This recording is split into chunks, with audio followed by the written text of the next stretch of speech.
The two articles that I read for this class were really interesting. I never really heard of incels before or the involuntary celibate people.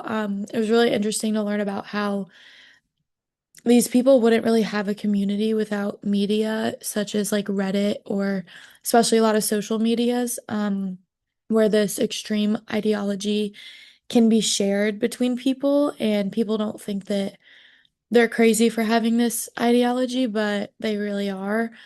Um, so incels is a violent political ideology based on misogyny and white supremacy. Their belief is that feminism has ruined society and a gender revolt needs to happen. Um, One of their main problematic thoughts, although a bunch of them are, is that men are entitled to women's bodies. Um, and they think that they need to violently reestablish gender roles. The first article really talked a lot about what incels are and how people view them. Like, do people view them as terrorists or not terrorists? For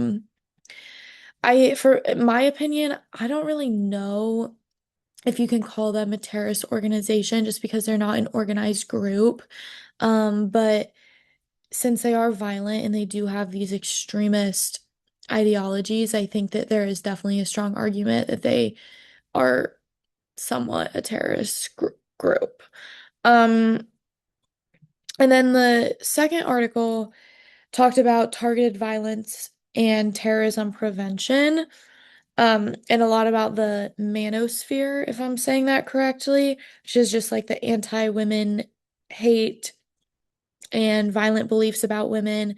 They also mentioned how a lot of people who are in the manosphere or associate themselves as incels, um, they start to dehumanize women. They call them, they generalize them in names of like Stacy or Becky, and they call all women this, and that's just like a derogatory term grouping all attractive or any women just as one name.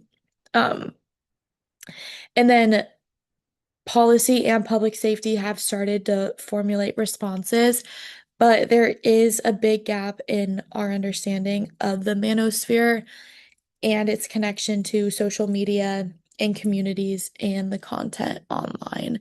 But I do think that this needs to be treated seriously, just like some of the other extremist ideologies that are treated seriously online nowadays.